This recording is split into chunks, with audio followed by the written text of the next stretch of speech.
بسم اللہ الرحمن الرحیم۔ السلام علیکم۔ جویائے حق پارٹ نمبر 8۔ مابا کے پہلے خط کے بعد بحیرہ کو دوسرے خط کی شدید تڑپ تھی کہ کسی طرح پتہ لگ جائے کہ مابا زندہ بھی ہے کہ مردہ، اور جو نبی آخر الزمان جن کے ظہور کا مجدہ اس نے سنایا تھا وہ کہاں ہیں اور کیا کر رہے ہیں۔ اسی انتظار میں 2 سال کا طویل عرصہ گزر گیا۔ اسی شوق اور پاس امیدواری میں ایک دن بحیرہ اپنی کھڑکی سے جنوب کی طرف دیکھ رہا تھا اور نظر جمائے ہوئے تھا کہ ادھر سے چند عرب تاجروں کا ایک قافلہ گزرا اور ان میں سے 2-4 آدمی علیحدہ ہو کر کنیسے کے احاطے میں داخل ہو گئے۔ قافلہ سیدھا شہر بصرہ کے آبادی کی طرف چلا گیا۔ ان لوگوں کو آتے دیکھتے ہی بحیرہ کے دل میں خیال گزرا کہ یہ لوگ ماہبا کا کوئی خط تو نہیں لے کے آئے۔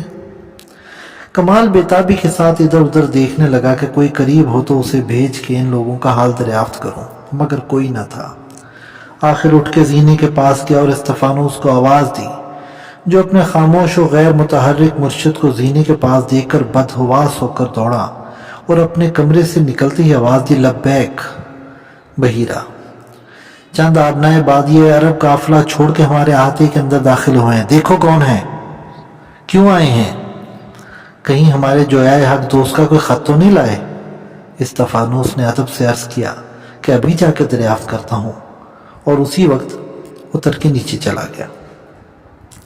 اس کے انتظار میں جو چند منٹ گزرے بحیرہ کے لیے نہایت ہی ناقابل برداشت تھے۔ اس کی نظر زینے کے دروازے پر جمی ہوئی تھی۔ 2-1 دفعہ زبان سے نکل گیا، افسوس، استفانوس کو میرے شوق اور میری بے بسی، میری بے صبری کا بالکل اندازہ نہیں، ورنہ ہرگز اتنی دیر نہ لگاتا۔ میری عمر اتنی آگے کہ نہیں کہہ سکتا مجھے سفر آخرت کو کتنا زمانہ باقی ہے۔ ممکن ہے کہ یہی سانس جو نتنوں سے نکل رہی ہے آخری ہو۔ یہ قطعی طور پر معلوم ہو گیا کہ ناموس الہی کا ظہور ہو چکا ہے اور پچھلے پیغمبر نے اپنی دعوت کی آواز بلند کر دی ہے، لہٰذا اب اس پر ایمان لانا بنی نوع انسان کا فرض ہو گیا ہے۔ ایسا نہ ہو کہ میں اس فرض کو ادا کیے بغیر ہی مر جاؤں۔ بحیرہ کے دل میں یہی خیالات گزر رہے تھے کہ یکایک استفانوس سے خط لیے ہوئے آیا اور کہا، حضرت یہ عرب کے قبیلہ بنی قسیم کے چند لوگ ہیں جو ایک خط لائے اور کہتے ہیں کہ مقام وادی القریٰ میں کسی یہودی شخص کے غلام نے انہیں یہ خط دیا کہ آپ کی خدمت میں پہنچا دیں۔ بحیرہ، غلام اور پھر یہودی کا؟ ایک یہودی غلام کو مجھ سے کیا واسطہ؟ استفانوس، ممکن ہے کہ وہ مسیحی اور آپ کا معتقد ہو، اس لیے کہ جو شخص خط لایا ہے کہتا ہے کہ اس غلام کا کچھ اور مذہب ہے، جس کی وجہ سے اس کا یہودی مالک اس پر بہت سختیاں کیا کرتا ہے۔ بحیرہ ہاتھ بڑھا کے، لاؤ خط دو، دیکھوں کس نے بھیجا ہے۔ استفانوس نے خط اس کے ہاتھ میں دے دیا اور اس نے لفافہ چاک کر کے اس پر ایک اجمالی نظر ڈالی اور کہا، آہ، یہ تو مابا کا ہاتھ لکھا ہوا ہے، لو اسی کی طرف سے بھی ہے۔ استفانوس، شاید ہمارے جویائے حق نے کسی غلام کے ذریعے سے اس خط کو اس شخص کے پاس پہنچایا ہو۔ بحیرہ، خیر تو اب میں اطمینان سے بیٹھ کے اس خط کو پڑھوں گا اور تم جا کے ان لوگوں کو ٹھہرانے کا انتظام کرو۔ استفانوس، مگر وہ لوگ یہاں نہیں ٹھہرتے، بصرہ میں جا کر فروکش ہوں گے۔ یہ بھی کہتے ہیں کہ 1 مہینہ قیام کر کے واپس روانہ ہوں گے، تو ہم سے ملتے جائیں گے اور وعدہ کرتے ہیں کہ اس وقت 2-1 روز کے لیے ہمارے مہمان ہوں گے۔ یہ کہہ کے استفانوس واپس گیا اور بحیرہ نے خط کو پڑھنا شروع کیا، جو اس طرح ہے، میرے ہادی و مقتدیٰ، حضرت کو میرے خطوط کا بے حد انتظار رہا ہوگا اور اس انتظار میں غالباً سخت تکلیف ہوئی ہوگی، مگر میں مجبور تھا اور خدا ہی کو نہیں منظور تھا کہ میرا کوئی عریضہ حضرت اقدس تک پہنچے۔ افسوس، اس بے تعلقی کو 2 سال سے زیادہ کا زمانہ گزر چکا ہے، جس میں حضرت والا کو میرا حال نہیں معلوم ہوا، اور مجھے تو اس وقت سے جب کہ آستانہ فیوز کو چھوڑا تھا آج تک حضور کی خیریت نہیں معلوم ہوئی۔ لیکن حضور یقین جانیے کہ آستاں بوس کا دل ہر وقت حضور ہی میں لگا رہتا ہے۔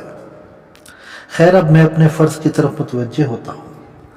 حضور والا، جس ناموس اکبر کا انتظار تھا وہ دنیا میں آ گیا ہے، वो तबलीग इलाही शुरू हो गई है। मगर अफसोस मुझे अभी तक इसका मौका नहीं मिला कि इस चश्मा फैज़ को जाके अपनी आंखों से देख सकूं। आह, मैं मजबूर हूँ, बेबस हूँ। मैं अपनी पहली तहरीर में ये बताना भूल गया कि जिस खामोश हक परस्त को दफन करके मैं बनी कलब में आया था, इनके पास चंद बकरियां थीं जो आसपास हिरनों और वहशी जानवरों के साथ चरा करती और इन्हीं के दूध पर इनकी ज़िंदगी का ज़्यादा बसर हुआ करता था। चुनाचा मरते वक्त उन्होंने मुझसे ये भी कह दिया था कि ये बकरियां मेरे बाद सब तुम्हारी हैं। अब इन्हें आगोश लहद के सुपुर्द करके मैं वहाँ से चला तो उस छोटे से कुंबे को भी अपने साथ ले लिया और उसे हकाता हुआ बनी कलब में आया। यहाँ 4 रोज़ तक इनमें ठहरा कि कुछ हालात किसी से मालूम हो सके तो दरियाफ्त करके आगे की राह लूँ। इत्तफाकन मुझे पता लगा कि बनी कलब का एक छोटा सा काफिला मक्का के बुतखाने की ज़ियारत और हज के लिए अर्ज़ हिजाज़ की तरफ रवाना होने वाला है। ये खबर ना थी बल्कि एक मजदाए जाँफिज़ा था, जिसको सुनते ही मैं ज़ायरीन मक्का के काफिला सालार आमिर बिन सोसमा के पास गया। इन बकरियों को भी साथ लेता गया और उस शख्स से मिलकर कहा कि अगर मुझे भी अपने साथ ले चलें तो ये सब बकरियां आपकी नज़र हैं। इस शख्स ने इस मामलत को बड़ी खुशी से कबूल कर लिया और लुत्फ़ मरहमत के लहजे में कहा कि मैं आपको साथ ले चलने ही का वादा नहीं करता, बल्कि जब तक आप हमारे साथ रहेंगे आपके खाने की भी कफालत करता रहूँगा। मैंने इसका शुक्रिया अदा किया और उसने वो बकरियां लेके अपने गले में छोड़ दी। मुझे एक ऊँट पर बिठा के अपने साथ लिया और नहायत मुरव्वत और इखलाक के साथ मुझे खिलाता पिलाता अर्ज़ हिजाज़ की तरफ रवाना हुआ। रास्ता नहायत ही पुरखतर है, हर कदम पर लूट मार होती है, कोई किसी का शरीक हाल नहीं, और अगर कोई बेरहम मारवी लुटेरों के हाथ से बचा रहा तो वहशतनाक दश्ते नापैद कनार, बरहना पहाड़ और रेगे रवा के बादिया गर्दोदे उसे थका थका के भूखा प्यासा मार दें। इस हालत को देख के अक्सर ख्याल आता है कि अगर मैं तन्हा सफ़र करता तो मंजिल मकसूद तक हरगिज़ जिंदा ना पहुंच पाता। खुद यहाँ के लोग जो अक्सर इन आफतों से बच जाते हैं, इनकी 2 वजह हैं। अव्वल तो ये कि हर शख्स को अपने कबीले की कुव्वत से मदद मिलती है। किसी कबीले का कोई आदमी किसी के हाथ से मार डाला जाए या उसे किसी किस्म का ज़रर पहुंचा तो उसके कबीले वाले तमाम काम छोड़ के इंतकाम लेने को उठ खड़े होते हैं, और जब तक इंतकाम नहीं ले लेते चैन नहीं लेते। नतीजा यह है कि डाकू आबनाए बादिया से जिस किसी का सामना होता है पहले इसका नाम और नस्ब दरियाफ्त करते हैं, इसके कबीले और मस्कन का पता पूछते हैं, और अगर मालूम हुआ कि इसका कबीला ज़बरदस्त है और हम शमशीर इंतकाम से ना बच सकेंगे तो हरगिज़ मज़ाहमत नहीं करते। दूसरी ये कि यहाँ के कबाइल वहाँ में एक दूसरे से दोस्ती पैदा करके और माहिदा यकजहती करके वहाँ में एक दूसरे के हलीफ बन जाते हैं, और हलीफ कबाइल का फ़र्ज़ है कि हर लड़ाई में चाहे जायज़ बुनियाद हो या नाजायज़ एक दूसरे का साथ देते रहते हैं। इस वजह से जिस कबीले के जितने ज़्यादा हलीफ कबाइल होते हैं उसी कदर उसका रोब और असर ज़्यादा होता है। लिहाजा जनाब ख़ास यहाँ के लोग इस सरजमीन के इस बदवी तमद्दुन से बड़ा फ़ायदा उठाते हैं, बखिलाफ़ इसके कि अगर कोई बैरूनी शख्स आ जाए जिसका ना कोई हामी व मददगार हो, ना इसको यहाँ के किसी कबीले से सरोकार हो, तो उसकी जान के लिए हर जगह और हर कदम पर ख़तरा ही ख़तरा है। बहरहाल मैं दिल ही दिल में खुदा का शुक्र अदा करता हुआ हिजाज़ की तरफ चला कि इसने ऐसी अजनबी सरजमीन में मुझे ऐसी मोहब्बत वाले हामी व मददगार दे दिए। इसी तरह सफ़र करता हुआ मैं मकाम वादी कुरा में पहुँचा, जो ख़ास इलाक़ाए हिजाज़ में है और मक्का से ज़्यादा दूर नहीं। यहाँ मेरे मोहसिन आमिर बिन सोसमा ने 1 हफ़्ता क़याम किया और शमून नामी एक यहूदी से कुछ लेन देन हुआ, जिसकी मुझे इससे इत्तला हो गई कि शमून अक्सर इससे मिलने को आता था, और जिस दिन हमारे साथी सफ़र करने वाले थे उस दिन उसने कुछ गैर मशकूक चांदी लाके तोल दी। आमिर ने वो चांदी मेरे सामने अपने कब्ज़े में की और देर तक इससे बातें करता रहा। दोपहर के बाद जब घबराया शमून रुखसत हुआ तो आमिर ने मुझसे कहा, अगर ज़रा इनके साथ इनके घर पर चले जाएं और ये जो कुछ दें ले आइए। इससे पहले कभी आमिर ने मुझसे इस किस्म की कोई खिदमत नहीं ली थी, जिसकी वजह से मुझे ये बात नई सी मालूम हुई। मगर इसके एहसानात ने उज़र का क्या मौका था। फ़ौरन शमून के साथ इसके घर पर गया, जो यहाँ से तकरीबन 2-3 मील की मुसाफत पर था। शमून में बड़ी देर तक बैठा रहा। मैंने कई दफ़ा कहा जो कुछ देना है दीजिए ताकि मैं इसे लेके अपने रफ़ीकों के पास जाऊं, मगर वो टालता रहा। यहाँ तक कि शाम हो गई। शाम होते देख के मैं गया कि आज ही कूच का दिन है, ऐसा ना हो कि मुसाफिराने बनी कल्ब चले जाएं और मैं यहाँ पड़ा रह जाऊं। जुर्रत करके शमून से कहा, आपने इस कदर देर लगाई और हम लोगों को आज ही सफ़र करना है। शमून सख्ती के लहजे में, अब तुम जाने का ख्याल ना करो, इसलिए कि तुम्हें यहीं रहना है और तुम्हारे साथी जा चुके हैं। जवाब, जो अब यहाँ से 6-7 फरसक की मुसाफत तय कर चुके होंगे। मैं वो गए तो मज़ायका नहीं। इस वक्त तक जो उन्होंने मेरी कफालत और दस्तगीरी की, ये भी उनकी आनत थी जिसका बहुत शुक्रगुजार हूँ। लेकिन अब अगर वो मुझे अपने साथ नहीं ले जाना चाहते तो मैं तन्हा और बाक़यादा सफ़र करूँगा। मैं यहाँ नहीं रह सकता। शमून, तुम यहाँ रहने पर मजबूर हो और नहीं जा सकते। मैं ताज्जुब से, मैं नहीं समझ सकता कि आपको मुझे मजबूर करने का क्या हक है। शमून, हाँ मुझे हक है। मैं तुम्हें तुम्हारी हालत और हैसियत बताए देता हूँ, जिसके बाद तुमको बखूबी मालूम हो जाएगा कि मुझे तुम्हारे रोकने का हक क्यों हासिल है और तुम्हें अब यहाँ कैसी ज़िंदगी बसर करनी चाहिए। तुम मेरे ग़ुलाम हो और मैंने तुमको तुम्हारे पहले आका आमिर कल्बी से मोल लिया है और ख़ुद तुम्हारे सामने कीमत अदा कर दी है। लेकिन मैं तो आमिर का ग़ुलाम ना था, इन्हें मेरे बेचने का क्या हक था। शमून, इन्होंने तुम्हें अपना ग़ुलाम बताया और ग़ुलाम ही समझ के मैंने मोल लिया। मगर मेरे ख़रीदने में आपने अपना क्या नफ़ा समझा। मुझ जैसा बूढ़ा आपकी खिदमत बजा लाने के काबिल तो नहीं। शमून, मैंने आमिर बिन सौसा कल्बी से सुना है कि तुम ईसाई हो और हमें ईसाइयों से 100 तरह के इंतकाम लेने हैं। मुझे तुम्हारे सताने और तुम्हें तरह तरह की अजियतें पहुँचाने में सवाब होगा और तुम पर हम जिस कदर ज़्यादा सख्त अज़ाब कर सकेंगे इस कदर हमें ज़्यादा मसरत होगी। मेरे लिए जो अज़ाब और जैसी सख्ती आप पसंद करें मैं इसे खुशी से कबूल करूँगा। शमून, अच्छा सच सच बताओ कि तुम ईसाई हो या नहीं। बेशक बज़ाहिर मेरा शुमार मसीही हूँ। शमून, मसीही ना कहो, हम लोग ना ईसा को मसीह मानते हैं ना ईसाइयों को मसीही। ईसाइयों में सही, लेकिन दरअसल मैं किसी मज़हब पर दिल से अकीदा नहीं रखता। मैं हक़ की तलाश में हूँ और इसी जुस्तजू में ये ज़िंदगी गुजरी है। शमून, ये 2 सूरतों से खाली नहीं, या तो तुम झूठे और सख्त मक्कार हो या मुल्हिद व बेदीन, और इन दोनों सूरतों में तुम सख्त सज़ा के सज़ावार हो।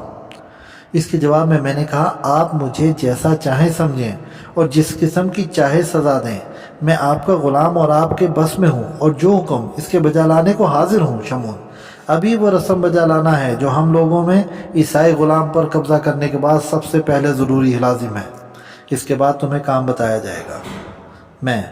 तो वो रस्म कब अदा हुई। शमून, आज ही शब को, ताकि सुबह से तुम अपना काम करने लग जाओ। रात को वादी कुरा के तमाम इसराइली शमून के घर में जमा हुए। बड़े एहतमाम से सबकी दावत की गई और खाने पीने के बाद एक बार रौनक महफिल मुरतब हुई, जिसमें मस्खरों के लिबास में लाके बीच में बिठाया गया। फिर मुझे एक कांटों का ताज पहनाया गया। मेरे हाथ में शाही जरीब की वजह से एक नरकल दिया गया और सबने मस्खरेपन से मुझे झुक झुक के सलाम किया। मेरी बेहद ताज़ीम करते ही करते यकायक खुद शमून आया और वो नरकल मेरे हाथ से छीन कर मुझे बेतुकान मारने लगा। इसके साथ ही सब यहूदी उठ के मुझ पर झपटे, जो मुझे फहश और नापाक गालियां देने लगे और चारों तरफ से मारने पीटने लगे। अब मुझ पर हर जानिब से धूलें, थप्पड़, तमाचे, थप्पड़ और घूंसे पड़ रहे थे। यहाँ तक कि मार खाते खाते मैं बदहवास होकर ज़मीन पर गिर पड़ा। खारदार ताज के कांटे मेरी पेशानी और सर में चुभ गए और जख्मों से खून जारी हो गया। इस वक्त इनके एक मुक्तदा ने बढ़ के मेरे सर का सारा खून काच के एक कटोरी में जमा किया, यहाँ तक कि खून बंद हो गया और मैं इसी हाल में नातवा पड़ा हुआ था। वो कटोरी सब हाज़रीन के सामने पेश की गई और सब ने इसमें एक एक उंगली डुबो के चाटी। इस कार्रवाई के बाद एक सलीब लाई गई और मैं इसमें बांध के लटका दिया गया। इस वक्त मुझे यकीन था कि मेरी ज़िंदगी ख़त्म हो गई और मर के इस सलीब पर से उतरूंगा, मगर थोड़ी देर के बाद मैं सलीब से उतार के कब्र में डाल दिया गया। जो इसी मकान के अंदर खुदी हुई थी। इसके ऊपर पत्थर की सिलें रख दी गई और लोग चले गए। आधी रात को शमून ने आके मुझे इस कब्र से निकाला और अब मेरी खातिरदारी होने लगी। जख्मों पर मरहम रखा गया। सुबह को उठा तो तकलीफ कम थी, मगर गुज़िश्ता वाक़यात की ऐसी दहशत दिल में समाई हुई थी कि उठने की जुर्रत ना होती थी।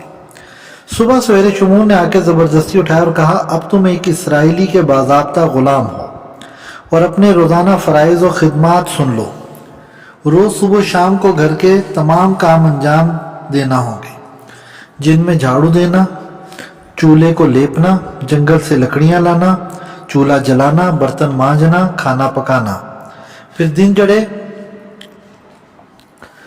से तीसरे पहर तक हर रोज हमारे खजूरों के बाग में जाके दरख्तों की खिदमत करना, इनके तने के नीचे थाले खोदना, बाग से दो फरसख पर एक तालाब है, वहां से पानी लाके इनमें भरना। जिन दरख्तों से सेंधी ली जाती है इन पर चढ़ के सेंधी उतारना और दूसरी लबनी चढ़ाना। ये सब काम पाबंदी से करना होंगे और मुझसे जो काम हो सकेगा इसमें अज़र ना करूंगा। शमून, हो सकेगा और ना हो सकेगा हमें ताल्लुक नहीं, ये सब काम करना होंगे। आप मेरी उम्र और मेरी कुव्वत को आंखों से देख रहे हैं, मैं खजूर के दरख्त पर कैसे चढ़ सकता हूँ, इसलिए कभी दरख्तों पर चढ़ा ही नहीं। शमून, कोई काम ऐसा नहीं जो 2-4 दिन करो और ना आ जाए। एक बात का तुम अच्छी तरह ख्याल कर लो, हमसे कभी रहम और मेहरबानी की उम्मीद ना रखना।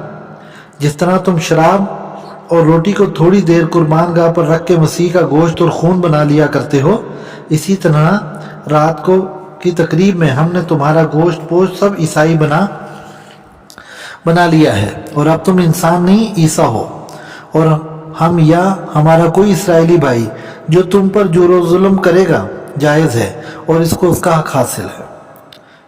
आपको इख्तियार है, मुझे जो चाहे समझें और मेरे साथ जो सलूक चाहे करें।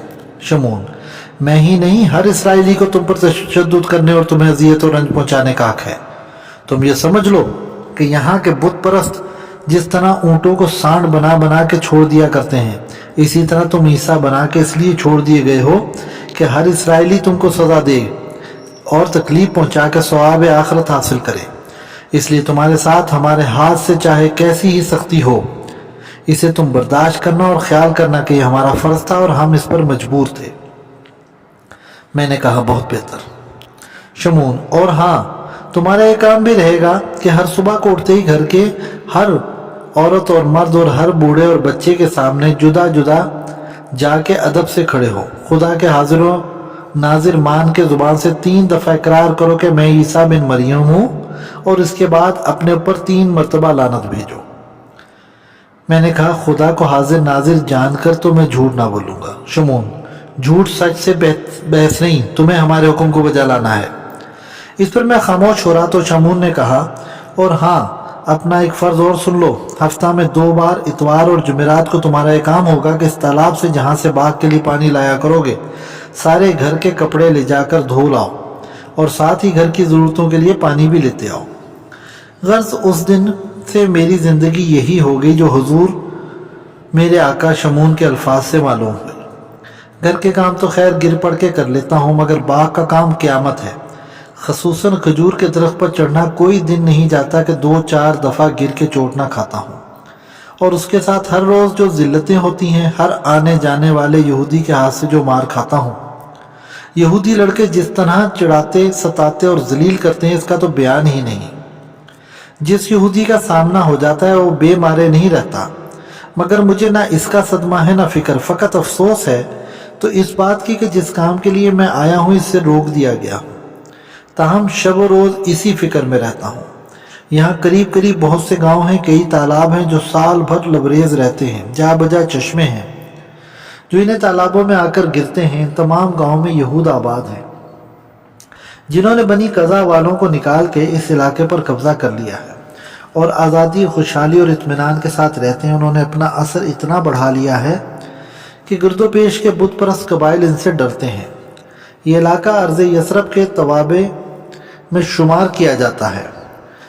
वहाँ भी अक्सर यहूद जाके आबाद हो गए हैं। शाम से कोई बराह रास्त हिजाज को जाना चाहे तो تو پہلے اسی وادی قرا کی زمین پڑتی ہے، اس کے بعد یثرف، پھر وہاں سے لوگ 10-12 روز سفر کر کے مکے میں پہنچتے ہیں، جو سارے عرب کے مشرکوں کا مرکز اور سب سے بڑا بت خانہ ہے۔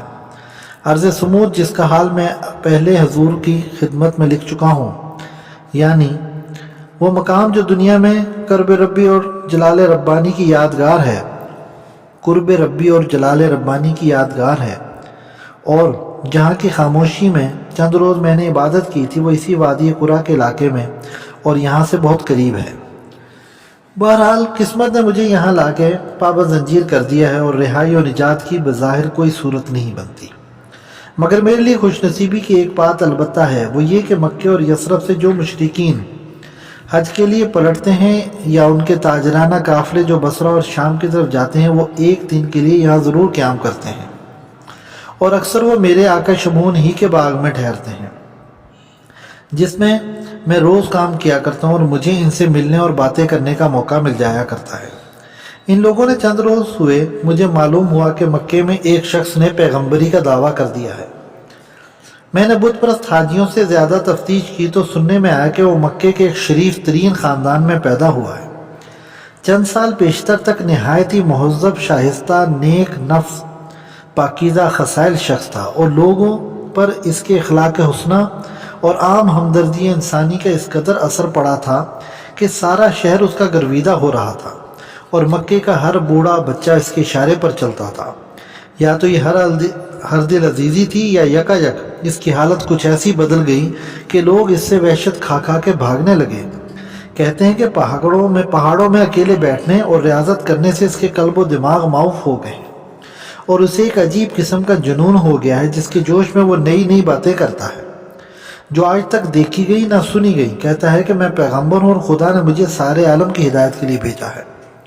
خدا کا فرشتہ جبرائیل جو آسمان سے اتر کے ابراہیم، موسیٰ، عیسیٰ سے ملا کرتا تھا، وہی اب میرے پاس آتا ہے اور خدا کے احکام لایا کرتا ہے۔ وہ احکام اور الہی الہام ہمیشہ ایسے فصیح و بلیغ ہوتے ہیں کہ اگر انسان اس کی مجنونانہ حالت سے واقف نہ ہو تو اس کے دل پر ایسا اثر کر جاتے ہیں کہ بے اختیار اس کا کلمہ پڑھنے لگتا ہے۔ چنانچہ اس کے قبیلے والوں نے علی العموم یہ رائے قائم کی ہے کہ وہ فقط مجنون نہیں، شاعر بھی ہے، جو وحی الہام بلکہ خداوند جل وعلا کی زبان بتا بتا کر ایسی خوبصورت اور زبردست عبارتیں سناتا ہے کہ لوگ دنگ رہ جاتے ہیں۔ اسی نبوت و خیال آفرینی کے جوش میں وہ کہتا ہے کہ میں ایک رات کو خدا کے فرشتے کے ساتھ آسمان پر چلا گیا، ساتوں آسمانوں کی سیر کی، دوزخ اور جنت کو دیکھا کہ دوزخ میں مجرموں اور گناہگاروں پر کس کس طرح سے عذاب ہو رہا ہے، اور نیکوں کے لیے جنت میں کیسی کیسی نعمتیں اور کیسے حسن و جمال کی حوریں مہیا کی گئیں۔ وہاں سے بھی آگے بڑھ کے میں سدرۃ المنتہا پر گیا، اور اللہ جل شانہ نے مجھے اپنی ذات پاک سے ایسی قربت عطا کی جو آج تک کسی کو نصیب نہیں ہوئی۔ بہرحال مکے میں وہاں کے بت خانے کے پاس اور خاص بت پرستوں کے آغوش میں پیدا ہوا ہے، اور خدا جانے اس کے ظہور میں کیا راز ہے۔ ابھی مجھے اسی قدر حالات معلوم ہوئے ہیں، مگر میں تلاش میں ہوں، عنقریب زیادہ حالات معلوم ہوں گے، اور جو کچھ معلوم ہوگا میں برابر حضرت کی خدمت میں عرض کرتا رہوں گا، اس لیے کہ گو قید میں ہوں اور نئے مدعی نبوت کے پاس نہیں پہنچ سکتا، مگر یہاں مجھے ان کے حالات کا پتہ لگانے کا اچھا موقع مل رہا ہے، اور حضرت کے ملاحظے میں بھی خطوط پیش کرنے کا اکثر موقع مل جایا کرے گا، اور چونکہ اب میرا مستقل قیام ہے، اس لیے امید ہے کہ حضرت کی تحریریں بھی مجھے مل سکیں گی۔ یہی شخص جس کے ہاتھ یہ عریضہ بھیجتا ہوں، اس سے میں نے خوشامد کر کے کہہ دیا ہے کہ واپس آتے وقت اگر حضور کوئی خط دیں تو اسے بھی لیتا آنا، اور چپکے سے مجھے لا کے دے دے۔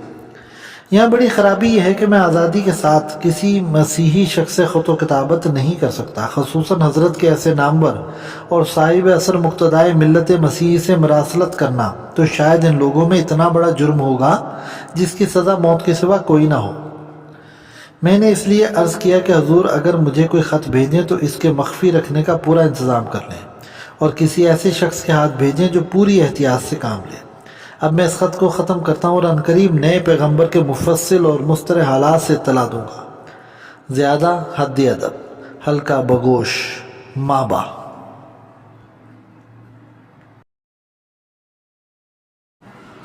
बहीरा पहले तो जोश और रो में इस ख़त को अव्वल से आखिर तक पढ़ गया।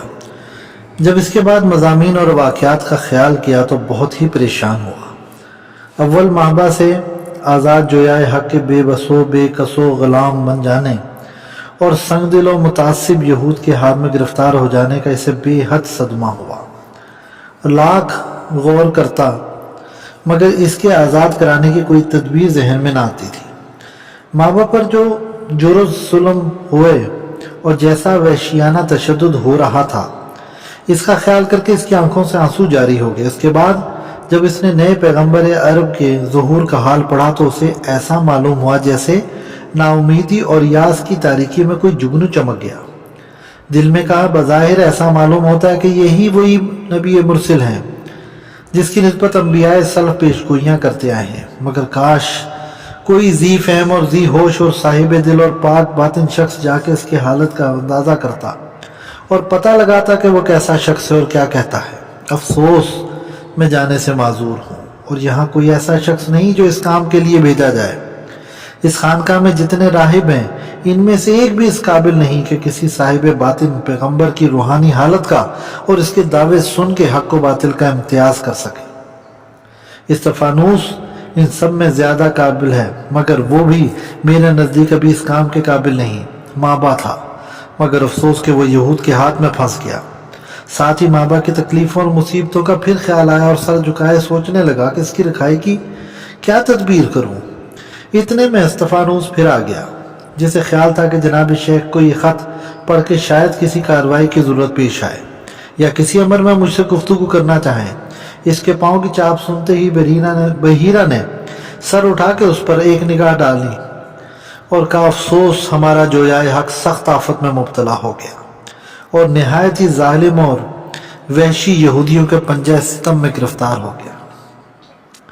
इस्तफानूस ने असल हकीकत दरियाफ्त की तो बहीरा ने माबा का ख़त उसके सामने डाल दिया और कहा, पहले इसे पढ़ लो, फिर मुझे मशवरा दो कि अब क्या तदबीर की जाए। इस्तफानूस ने मुर्शिद के हुक्म से ख़त को तमाम मुकम्मल पढ़ा और कहा, यह अफसोस दोहरी खराबियां हैं। अव्वल तो ये कि माबा ऐसे यहूदियों के हाथों में फंसे हैं कि रिहाई गैर मुमकिन मालूम होती है। दूसरी ये कि जिस पैगंबर का हजरत पता लगाना चाहते हैं इसका कुछ सुराख लगा है, मगर इसकी कोई सूरत नहीं कि कोई शख्स जाके उनकी ज़ियारत करे और हमें इनके सुच्चे हालात आगाह करे। बहीरा, जो कुछ मुश्किलात हैं वो तो मालूम ही है, इनके रफा करने की कोई तदबीर बताओ। इस्तफानूस, मेरे नज़दीक तो अब इसी में कफालत ना करना चाहिए कि जो लोग ये ख़त लाए हैं हम उनकी वापसी के मुंतज़िर बैठे रहें। हमें तो किसी मोतबर और होशियार शख्स को वादी कुरा में भेजना चाहिए जो इस तरह माबा से मिले कि किसी को खबर ना होने पाए, और उसके बाद वही शख्स आगे सफ़र करके मक्के में जाए और इन नए मुदई नबूवत से मिले और उनके हालात देखाए। बहीरा, हाँ, वादी कुरा में तो किसी को ज़रूर भेजना चाहिए ताकि वो माबा से मिलकर खुद इन्हीं से उनकी रिहाई की तदबीर पूछे। रहा इन पैगंबर की हकीकत का पता लगाना ये सिवा माबा के और किसी का काम नहीं। काश तुम ही इस काबिल होते मैं तुमको रवाना करता, लेकिन सच यह है कि तुमको भी अभी इसका अहल नहीं समझता। इस्तफानूस, तो हजरत जिसको फरमाई से भेज दिया जाए। बहीरा, ये जोयाए हक जब यहाँ आया है तो तुम कहते थे कि यहाँ का खादिम राहिब इनोसेंट इनसे मिला था, इसी को भेजो और तुम नशेब व फराज समझा दो ताकि इसराइली बन के यहूदियों के लिबास में जाए और माबा से ऐसे वक्त और इस तरह मिले कि किसी को इसका वहम व गुमान भी ना हो कि वो इससे मिलने को आया है। इस्तफानूस, मुझे इनोसेंट पर पूरा भरोसा है कि वो इस काम को बड़ी खूबी से अंजाम देगा। बहीरा, तो इसे मेरी तरफ से माबा के नाम एक ख़त लिख दो। मजमून ये हो कि तुम्हारी असीरी और मजलूमी का हाल सुन के बड़ा सदमा हुआ। खुदा अपने दोस्तों का सख्त इम्तिहान लेता है, लिहाजा नेक बंदों को दुनियावी अजाबों में गिरफ्तार होकर घबराना और उसकी रहमत से नाउमीद और बदजन ना होना चाहिए, बल्कि यकीन कर लेना चाहिए कि यही तकलीफ और मुसीबत कुर्बत इलाही का जरिया होगी। तुम सब्र करो, लेकिन आज़ादी और रिहाई की तदबीर सोचते रहो और जो तदबीर मुनासिब मालूम हो इससे मुझे इत्तला दो ताकि मैं इस पर अमल करूँ। तुम्हारा आज़ाद होना बहुत ज़रूरी है, इसलिए कि तुम्हारी असीरी نے جستجوئے حق میں خلل ڈال دیا ہے۔ جن پیغمبر صاحب کا حال تم نے لکھا ہے، کیا عجب کہ یہ وہی بزرگ ہوں جو کم سنی میں یہاں آ کے میرے مہمان ہوئے تھے۔ اگر تم خود ان کے پاس جا کے ان سے مل سکتے تو یہ سب باتیں معلوم ہو جاتی، تاہم آنے جانے والوں سے پتہ لگاتے اور زیادہ حالات دریافت کرتے رہو، اور جو کچھ باتیں معلوم ہوا کریں ان سب سے مجھے آگاہ کر دیا کرو۔ اب چونکہ تمہاری سکونت مستقل طور پر وادی قرا ہے، اس لیے میں التزام کے ساتھ ہر مہینے میں کسی ایک راہب کو ضرور بھیجا کروں گا، تاکہ میرے خط تمہارے پاس اور تمہارے خط میرے پاس پہنچ جایا کریں، اور ہم دونوں ایک دوسرے کے حال سے واقف ہوتے رہیں۔ ان نامہ بر راہبوں کو تاکید کر دی جائے گی کہ ایسی وضع و لباس میں جائیں اور ایسے بے تعلق رہ کر تم سے ملیں کہ کسی کو ذرا بھی شبہ نہ ہو۔ استفانوس نے اسی وقت جا کے یہ خط لکھ کے تیار کر لیا اور راہب انوسنٹ کو بلا کے کہا کہ تمہارے مرشد بحیرہ کا حکم ہے کہ تم کل ہی یہاں سے روانہ ہو کے ارض عرب میں سفر کرو اور مقام وادی قرا میں پہنچ کے جو خرچ تم کو دیا جاتا ہے اس بوڑھے سیاح کے پاس پہنچا دو، جو چند روز ہوئے زیتون کے درخت کے نیچے آ کے ٹھہرا گیا، جسے ہمارے مرشد نے جویائے صادق کا خطاب دیا تھا۔ انوسنٹ: کیا وہ وہی ہیں؟ استفانوس: ہاں وہی ہیں، اور شمون نامی ایک یہودی کے غلام ہیں۔ تمہارا کام یہ ہے کہ یہودیوں کا بھیس کر کے جاؤ اور ظاہر کرو کہ یثرب کے بعض یہود کے پاس ملاقات کو جاتے ہو۔ ایک باغ میں مابا دن کو کام کیا کرتے ہیں، وہیں تنہائی میں ان سے ملنا، ان سے حالات دریافت کرنا، جو خط دیں لے لینا اور پوچھنا کہ انہیں اپنی رہائی کی جو تدبیر نظر آتی ہے بتائیں کہ اسی کے مطابق عمل کیا جائے، اور اگر اس کی امید ہو کہ وہ لوگ قیمت لے کے چھوڑ دیں گے تو اس کا بندوبست کیا جائے۔ اس کے بعد استفانوس نے وہ خط بحیرہ کو دکھایا، اس کے دستخط کرائے اور اسی وقت بند کر کے اس پر مہر لگا کے انوسنٹ کے حوالے کیا کہ ایک اونٹ پر سوار ہو کے کسی ایسے قافلے کے ساتھ ہو جائے جو بصرہ سے یثرب کو جا رہا ہو۔ مرشد کا حکم تھا، انوسنٹ نے فوراً روانہ ہو گیا۔ اس کے جانے کے ایک ہفتہ بعد وہی عرب جو مابا کا آخری خط لائے تھے بصرہ سے پلٹ کر آئے اور استفانوس سے مل کر کہا، ہم جو خط لائے تھے اگر آپ اس کا جواب دینا چاہیں تو دے دیں، ہم لوگ یثرب کو واپس جا رہے ہیں۔ استفانوس نے ان کی عنایت کا شکریہ ادا کیا اور کہا، ہمیں کوئی خط نہیں دینا ہے، مگر آپ سے التجا ہے کہ 2-3 روز یہاں قیام فرمائے اور ہمیں میزبانی کی عزت دیں۔ وہ لوگ اس کے شکر گزار ہوئے، مگر ٹھہرنے میں عذر کیا، کہا کہ قافلہ روانہ ہو چکا ہے، اگر قافلے کو چھوڑ کے ہم ٹھہر گئے تو پھر تنہا سفر کرنا پڑے گا جو خطرے سے خالی نہیں۔ استفانوس نے مجبوراً انہیں رخصت کیا اور وہ سب اپنے قافلے کے ساتھ روانہ ہو گئے۔ ان لوگوں کو گئے 1 ہفتہ ہوا تھا کہ یمن کا ایک عرب بحیرہ کی خانقاہ میں آیا اور استفانوس سے مل کر بہت ہی مخفی طور پر ایک اور خط دے گیا، جس کی صورت دیکھتے ہی وہ سمجھ گیا کہ مابا نے بھیجا ہے۔